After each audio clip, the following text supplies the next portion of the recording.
Hey, it's Mitch Bach from Tourpreneur here with a quick note before our episode begins. This week's Tourpreneur podcast is sponsored by TripAdmit. TripAdmit has come up with a fantastic new product called Tap to Tip. I remember being a tour guide 20 years ago and just waiting for that awkward moment at the end where your guests fumble into their pockets and whip out cash, or they don't. And that sort of all changed during the pandemic. We stopped using cash, and now everyone's dealing with PayPal accounts and Venmos and QR codes. John McGuire, you're the CEO of TripAdmit. You came up with something new. What did you figure out? Hey, Mitch. We've developed a digital tipping solution for the guides so that the guides, we provide them with a NFC card, which they can tap off the back of their guests' phones. That will open essentially a web app, and then the guests can tip the guides digitally, either by Apple Pay or by credit card or whatever payment method of their choice. Because as you mentioned, it's the world is going cashless, and certainly is timely for the guides to look at digital tipping as a source of income. So no app downloads, no scanning, no typing things into your phone. You just hold this card up to your guest's phone, and voila, they've got some convenient options to tip. Does the web app do anything else? Reviews and ratings. But what we've done is we've taken the reviews and ratings one step further and integrated ChatGPT. So that ChatGPT it allows the guest to input into the review, but also ChatGPT will help write the review for the guest, and they can post it onto TripAdvisor or onto Google or onto the website of the activity book. This sounds like seamless hand-holding to get guests to tip and review. That sounds like money in your guides' pockets and a great service you're providing. If our operators want to learn more, where should they go? Well, if they want to know more, go on to tripadmit.com/tap to tip, and all the information is there.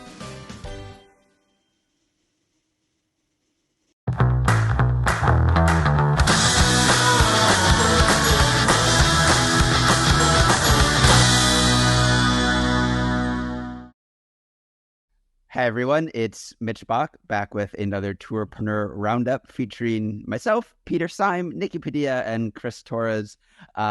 We have so much to cover this week in the experiences industry, lots of news, and we're going to start with late breaking news of the sale of Rezdy, the booking platform and the channel manager, for $110 million to a private equity firm. Peter Syme, you are our resident startup guru. This is just hot off the presses, and so we don't have a lot of context to this, but what's your thoughts on this? Good news, interesting news for our industry? I think it's fantastic news. It's 120 million Australian dollars, whatever that turns out at US, about 80 million US. So for Chris, the CEO there, and all the team at Rezdy, I think it's fantastic news. I think for the industry, it's fantastic news. Looking at the reports coming out of Australia, it was about 6 times annual revenue, so they were doing about 20 million in revenues a year. Australian dollars again, getting an exit at 6 times. For technology is quite low, but we're in strange times with technology at the moment. And a few years ago, all the exits were 10 times and 15 times and silly numbers, whereas that bubble has gone. So to get an exit in this industry, to have a buyer who's interested, it's private equity has bought it. Private equity do not hold things for long. They hold it for up to 5 years, maybe slightly longer if they can't unload, but they buy to sell. Whereas VCs look to be in for a longer period, look for big exits. Private equity will be in and are happy to get out with a sale of times 2. So if they buy in for 60 mil, for 120 mil Australian dollars, they're happy if they double their money over 5 years and get back out. So it will be on the market again at some point. But overall for the industry, it shows that the money that is still out there is still interested in our industry. So that has to be good news. And it's got to be good news for all the other res techs who are still building, still growing their businesses, that they're seeing different ways of, because many of them have been around a long time. Rezdy's been around since 2011. Some other ones longer than that. So at some point you have to get an exit of these businesses. And I'm sure the news will have cheered up lots of res tech owners this morning. We anticipated during the pandemic a lot of exits or mergers or something happening, and nothing really seemed to move. Everyone seemed to just kind of press the pause button and work on product or do whatever they were doing. Do you think this is an indication of more mergers, movements, exits, things to come in the future? Yeah, it has to happen because there's just too many people chasing small pie. And we can all come up with stupid numbers about how many operators are not on tech, how many are on tech, but we all know lots of these companies are basically surviving on churn. An operator moves from one to another, and that's not a sustainable business model. So there's got to be movement in the market going forward. Raising funding at the moment for existing companies is very hard unless you happen to have AI in your title somewhere. They're still getting funded, but everybody else. Raising money is difficult at the moment. It's not impossible, but it's difficult. So I suspect there's a lot of discussions going on about potential sales, potential mergers, whatever it is. Really difficult to merge ResTech. So I wouldn't expect to see too many mergers because that is a really difficult thing to do. But we have got to see some movement, and this may be the start of movement in this space too. All of it will be positive in my view. I don't think we're seeing anything negative here at all. The industry's growing. Travel's going to double by 2050. So the need for technology in the industry is only going to get bigger and bigger and bigger. We can just investigate what type of technology going forward rather than what we've got at the moment.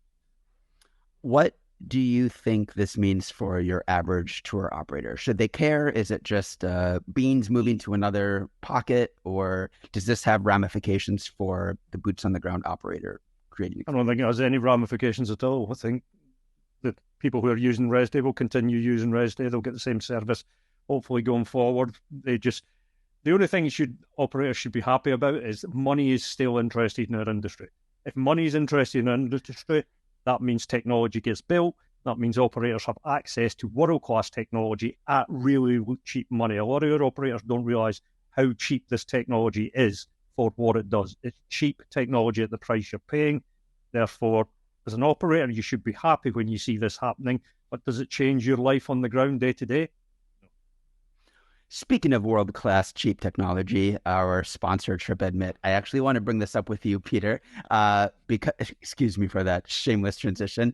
But Peter, you weren't here last week and we were discussing TripAdmit's tap-to-tip service. You have an NFC credit card, you tap it, suddenly easy tipping, AI-generated or powered reviews generation happening, all in a really slick, quick app. Now, I'm interested in this as a business strategy.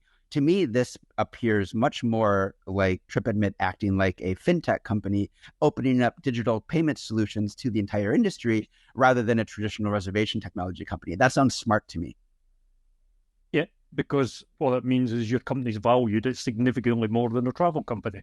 It's simple as that. Again, financial companies are not valued in the same way as travel companies are. We're all in the travel industry, but you can just jump over to the financial industry and see a comparison of valuations, and they're significantly higher. So if you are a travel company providing travel services and you can integrate and action on financial services within your service, it's a super smart thing to do from an owner or a founder of a travel technology company. Smart. And if it's providing the service and the operators like it, it's win-win-win. Everybody wins in that scenario. Yeah, I mean, I think it's one of the things to be looking at if you are an operator, looking at your booking software options out there. Look at the ones that are innovating, not simply in the very narrow lane of, oh, we can make the customer journey very easy. That should be a given now. I think all of these ancillary ways in which they're developing ecosystems, whether it's Rezdy's channel manager or tap to tip or whatever it is a good sign that you're with a healthy, innovative company that is eager to improve things for you. For sure. Nikki, Padilla, the Facebook group has had a lot. I don't know it since you returned from the WITS conference with content creators, but there seems to be a lot of content creators these days using the Facebook group to try and connect with tour operators. And I was wondering if you've noticed that and what's your take on what's going on with that right now? I have. There are so many content creators in the Tourpreneur group right now, and they all need operators. I get messages daily asking for, I need an operator in Morocco. I need an operator in Egypt. They don't know how to find them. They don't know how to match with them. So tour operators, they're out there. They're looking for you. And I just think one thing I'm realizing, and we've talked about this before in different mediums, but there's such a communication gap between the two groups. So something for the tour operators to keep in mind, they have very different needs. than the average person sending you a request for proposal. They want to be super involved in the itinerary. In a lot of cases, they've already started making bookings. I've had people message me and said, hey, I've already booked the hotels. I've already booked a couple activities with a guide that I like, but now I need a DMC to fill in the rest. So they're kind of coming with you already kind of half-baked. They want to host the trip. So this is something that needs to be added into the financials. They're all using the term FOC. A lot of them don't know what it stands for. And a lot of them think it means they go for free and it doesn't cost any money, that the company just adds them on. So these things need to kind of be brought up in front and explained and broken down in the pricing. Another really big one I'm seeing is they don't have money to pay up front. So, they're making the booking, they're all exciting. They're telling you that this huge email list and everyone wants to go on the trip, but then you ask for a deposit and they don't have it. A lot of them are selling the trip very last minute. They don't have lead time. They don't have sales runways. They're kind of putting it up a month before, 2 months before. So again, there needs to be some give and take, but these are just differences that you might be seeing in these content creators reaching out. Pete, Chris, are you noticing this as well happening in our group? And is this an indication of changes in the way multi-day tour marketing is happening, changes in sort of the way our industry is sort of functioning? Chris? No, for sure. No, I think, you've definitely seen a huge difference in the group in terms of people looking for operators. Those questions almost seem daily now. People looking for operators to help them conduct tours and help them with their own customers, their own guests and things like that. So I think this is a massive opportunity for operators to get to know content creators a lot more, get to build up those relationships and hopefully get extra business out of it, especially in the multi-day sector. I know it's something we've been talking about for a while, something we're going to be hopefully implementing to make that connection easier. But it's actually literally been the last 4 or 5 weeks. It's almost a daily occurrence now. It's what happened. So here's something left field and a bit weird, the way my brain works. But I was listening to a podcast. This is not my theory. This is someone else's theory. On the All In podcast I was listening to yesterday or whatever. So the world's best footballer has gone to Inter Miami, Messi. It's commented now, the deal he did was for significantly less pay than if he went to Saudi Arabia. He would have earned $1.5 billion net if he'd went to Saudi Arabia, and he's gone to Inter Miami for way less than that. But he signed a deal with Apple. Now, Messi, everybody thinks the football player. Messi is now a content creator. He has signed a deal with Apple, and when he's on the pitch, he's creating content that Apple's distributing, and he's on a cut of all the fees for Apple TV. So then if you play that back in to the travel industry, do we have a Messi? Well, we probably don't have a Messi, but Peter Syme. We have a grumpy old, better not swear on the podcast. We have a Messi. Yeah, we have a very Messi, yeah. So we have lots of influencers in the travel industry who have niches who are like mini Messis, right? And whether that's in food, whether it's in clothes or fashion or adventure, it's all niches, but there is many Messis everywhere in travel. And they're in a bit of a mess. Again, these travel Messis are in a bit of a mess. And I've been thinking this last week or so on how we create a new business model where it's taking the experience economy that all our operators should understand. If you don't, why you're not bloody understanding it yet? We go on about it all the time. So experience economy, content creators, and new business models. That's a triangle that needs to be solved, right? Because whoever solves that, you're onto something really, really powerful, right? It breaks the marketing model of having to do paid marketing. It breaks the model of how the industry currently works on distribution and bolting things together, right? But it still makes the customer really happy, and you could argue maybe happier because they've got that attachment with the Messi before they actually go. So this is a super interesting space and something that operators should be paying attention to. It's I haven't something got all I've the been answers seeing on for it. years. I haven't got all the answers on it. It's complex, but it's going to work. I'm convinced it's going to work, and someone's going to nail the model for making it work. The evidence is already there now. I've been saying it for years, that if you focus a lot on really good content and become a content creator, become that media company that I always say, eventually you can get to a stage where all the sales and the bookings and everything else you're getting from is from that organic content. You would never need to pay an OTA or paid advertising ever again. It takes a lot of work to get there, but once you get there, the dividends it pays is incredible, and you'll spend less money in the long run. Chris, your strategy... the actual product has something to do with it as well. When I say the product, the experience, not everybody in their industry is going to, they could do the best content in the world and they're still only going to get X number of bookings a year. And a lot of it does come down to what is that experience about as well, because some things are much more interesting to a much bigger audience, and some things are really niche down to a small audience. That's not to say you can't create value from small niche. Again, that's what I like doing. And smaller the niche and the more unique it is, the higher the price. So you can still make great profit, but you're maybe not going to scale the business to a big size at that point. Yeah, I think when you're looking at this sort of business model, first of all, you as an operator need to actually be an innovative experience creator. You cannot just be going to an influencer and saying, I have a 7-day safari or a 10-day highlights of Europe tour. That's not what they're interested at all. And they're interested in something that's close and deeply collaborative, because remember, somebody is bringing not only their influence, but their vision, their audience to the experience. And you need to be open, I think, to ways of collaborating and moving quickly to capture these kinds of relationships that that might be different than the way you're operating right now. I think the three models that I look at that are doing really well with this right now. Number one, modern adventure. If you want to look up a multi-day tour operator that has taken this to heart and made really high-end luxe exclusive experiences out of this, you've got to check them out. Second of all, I think of Dharma.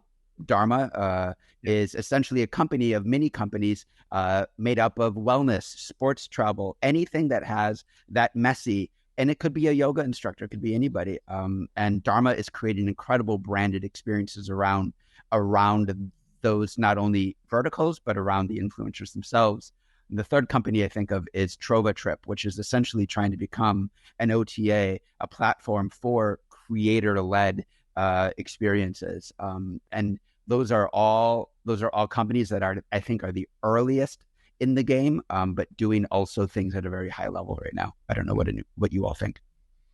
Yeah, no, Dharma for sure. No, we actually, my agency used to work with Dharma for a wee while, and they brought a few things in house, and some of the storytelling they're saying or doing is incredible. No, they've even got, to keep the theme of footballers in the mixes. No, they've got Eric Cantona helping them with some of their marketing and things like that as well. So they're really going after the story element. So it's phenomenal to see what they're doing.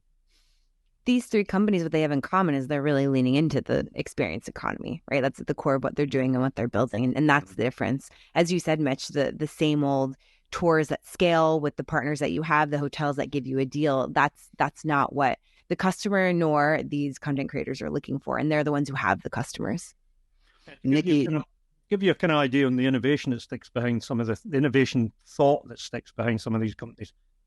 So Dharma, for a client, and I won't name the client, hired the satellite for one of their events. So think about it as a tour operator hiring a satellite to take photographs of your event. Now, I have an interest in that company that they hired, so I'm going to declare that. But that's the sort of thought process of the innovation that some of these companies have gone through, which I find inspiring.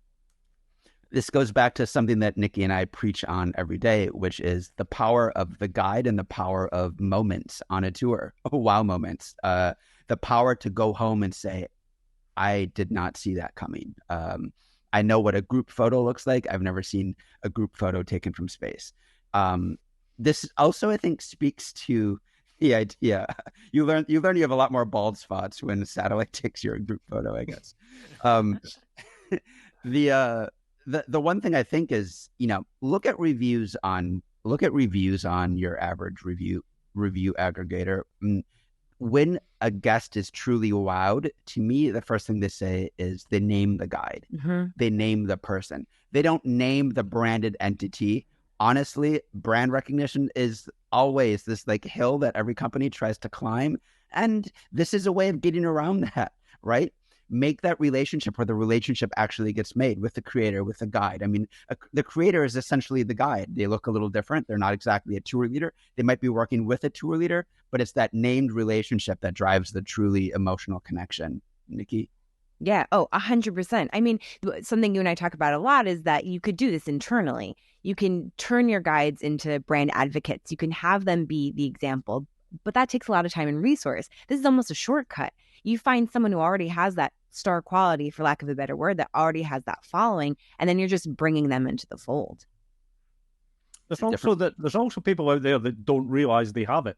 There's a lot of influential people out there that are doing great work, but they don't actually realize the influence they have. So sometimes you can go out and search for people and introduce them to the concept rather than finding two people coming together who are both looking for it. You can actually introduce the concept to some influencers out there who don't realize the following and the influence they have.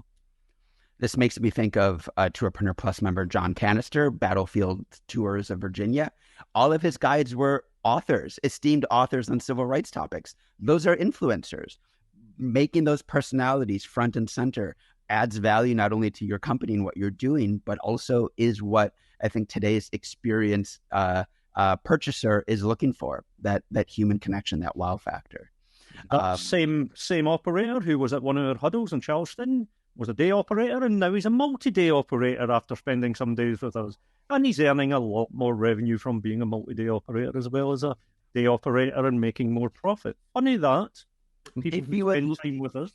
If you would like to not only spend time with us in those settings, but also in the most spectacular city in Europe, Seville, Spain, then come and learn how you can actually make a lot more money as a multi-day operator, adding that to your portfolio instead of the long slog of day tours, which is great. I used to be a day tour operator myself, but exploring the world multi-day or growing your multi-day business or trying to decipher what technology solutions are right for you to power your business, come to Tourpreneur Connect. That's at tourpreneur.com/connect.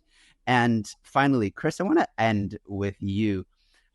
When we're looking at this kind of marketing landscape fueled by content creators, everybody's talking about TikTok right now. Everyone is talking less about Instagram. We might be talking about more about it coming soon when they launch their Twitter clone. But right now we're talking about TikTok. Are we in a blind spot in another one of our industry's obsessions where short form video, everybody's got to suddenly turn their cameras in the opposite direction? And I'm wondering, from your perspective of actually seeing the ROI in terms of marketing spends, if we are looking at a bit of a blind spot and there's other avenues, guides, our operators should continue to stay focused on. Short answer, yes. No, don't get me wrong. TikTok is a phenomenal tool, or any sort of platform that offers reels and things like that, like Instagram and YouTube and Facebook and all these other ones, obviously off the back of what TikTok's success. Now, short-term videos are what everyone's focusing on. It's what all operators seem to be focusing on, but they're forgetting the other aspects of video, like YouTube, for example. YouTube is still the biggest video platform out there. And you also have to look at it. Now, we always go bang on about the sort of purchase journey, the consumer journey that every traveler follows when they go through, when they're deciding where to travel to and what type of experiences, etc., they want to buy. The short-term video, and all the data's out there. YouTube have got data, Google's got data out there that the short-term videos are great at the early stages of the consumer journey to bring people in to find out more and get a bit of an idea of what your brand's about and what your personality's about. But once they get further and further up that journey and get closer to the purchase stage, it's actually a long-form video that actually is working best to close the deal and to seal the deal for a lot of travel companies and just companies in general. Well, like I say, Google ran a survey recently, and 72% of people still watch YouTube videos as part of that consumer journey to make a decision. And a lot of operators have now forgot about that and just focusing on reels and always videoing in portrait, which really is annoying, because when you come to edit videos and you want to use it in landscape and YouTube, you can't because it's not in the right format. So it's remembering that when you are going through that customer journey and seeing where your customers are going to be, do the short-form videos at the start, but always have those long-term videos and long-form videos for further along the journey, because they want to know more about you, they want to know more about the experience, find out a little bit more detail, which you just can't get in a short-form video. So you have to do both, not just think about just doing the short-term. A great video format for your product page is a horizontal, longer, more emotional video where you're still selling and making that connection. So as Peter always says, do not get distracted by shiny object syndrome. Look at what moves the needle for your business. Stay focused on it. And as always, we're here in the Facebook group, in the Tourpreneur Plus community, on the podcast, in our newsletter to serve you and help move your business along. Thank you, everyone, for joining us for another Tourpreneur Roundup. Are you interested in adding multi-day to your day tour business? Are you looking to understand growth and scale strategies in the multi-day world? Looking to finally crack the technology stack you need to organize, automate, and grow your business? Then join Tourpreneur in Seville, Spain for Tourpreneur Connect, sponsored by We Travel, November 27th to 30th, 2023, for an event unlike any other in our industry. Open to strictly 100 operators. Pete, Mitch, Chris, and other industry experts will guide you through the do's, don'ts, twists, and turns of running a multi-day tour business. Not only that, Tourpreneur are giving back as we will be bringing in local suppliers and businesses to help us run the event. We're also opening up the event to a number of locally based tour operators who can attend for free. So join Tourpreneur in Seville for Connect, November 27th to 30th, 2023, and join us for an unforgettable experience of learning and connection in one of Europe's most unforgettable cities. Visit tourpreneur.com/connect for more info.